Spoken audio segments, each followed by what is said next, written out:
Hello, my name is Connor, and I'm going to talk about 3 albums that I've been listening to recently that I have on vinyl, and I'm going to talk about why I like them.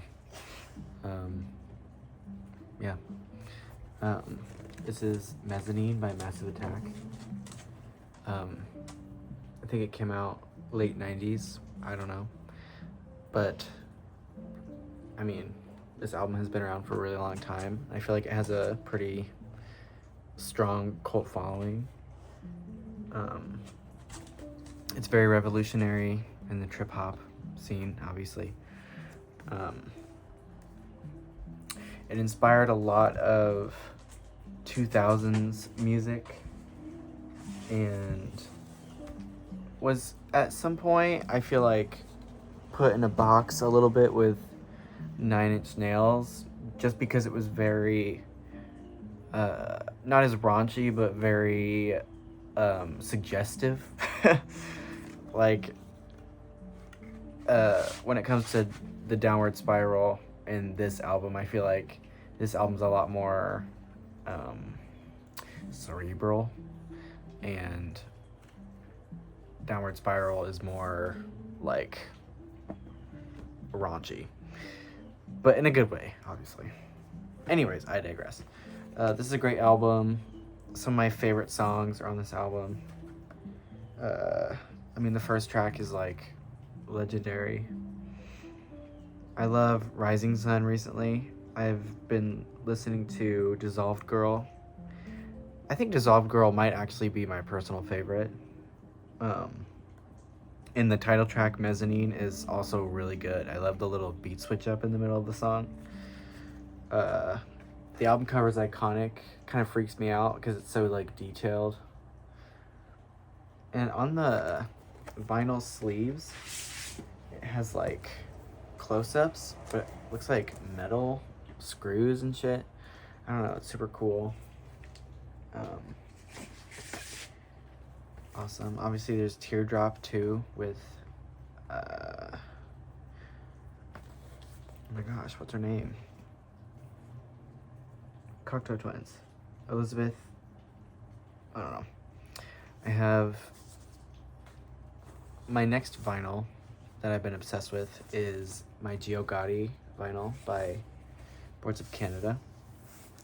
I got into Boards of Canada at the beginning of this year, and it's been a really fun sort of backtracking in their discography, but this one really caught my eye because the cover was instantly different from their other ones.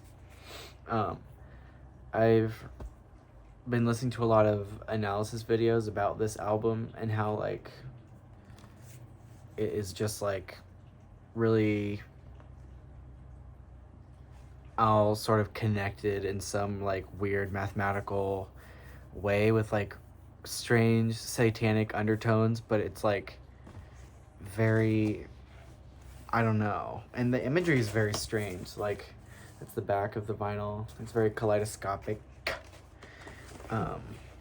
There's like images of children, but like becoming a Boards of Canada fan, you realize that they have a lot of like child voices like sampled in their music, like radio broadcast shit. I don't know a ton, I'm just getting into them.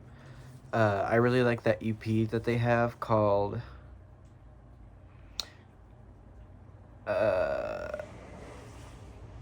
I forgot the name of that EP, but it has a song called Kid for Today, and that's probably one of my favorite songs that I've heard by them so far.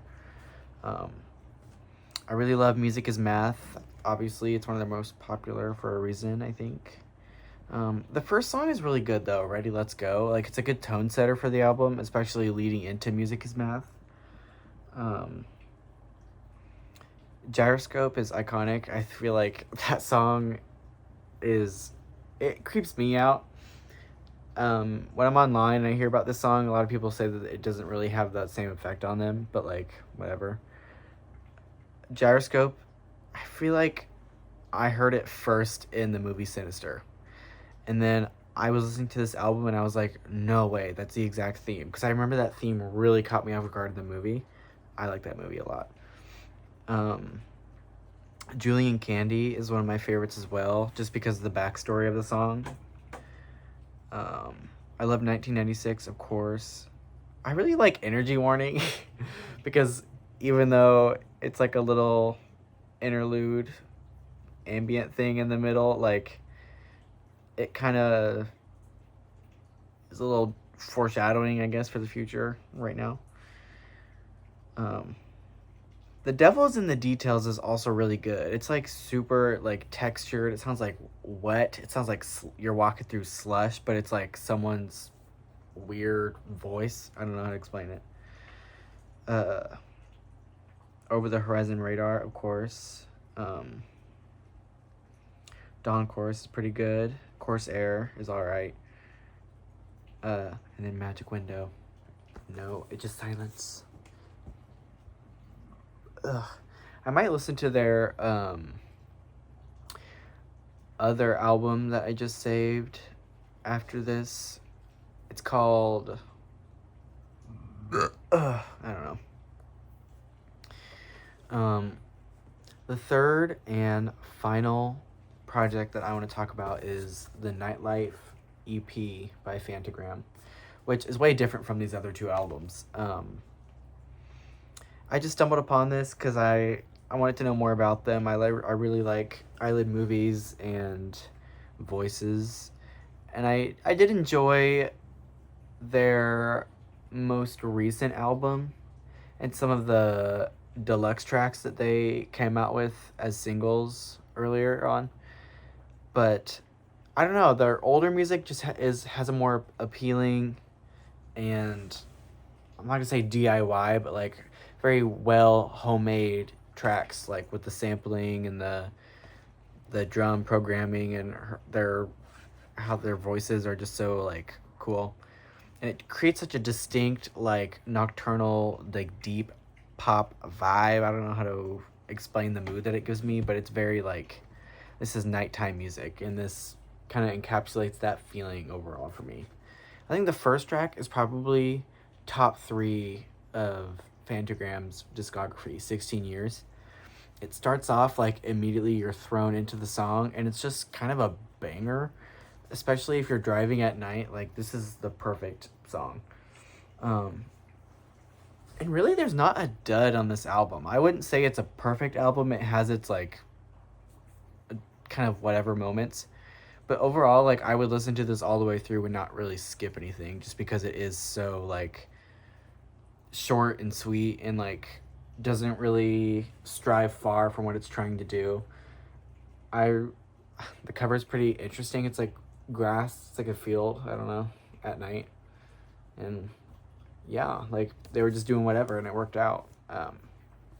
Don't Move is another favorite track. I really like the title track again, Nightlife, and A Dark Tunnel is really good too. So yeah, I've seen a lot of people talk about their song When I'm Small recently online, and I totally agree. That song is like otherworldly. It really, really reminds me of Portishead, which is, I feel like I should have talked about that album as well. Oh, I've also been listening to Midnight Trust on my record player here because it has a cassette thing, and it's really good. Their album Equus Asinus, and then they released the sister album same year. It was also really good. So yeah, bye.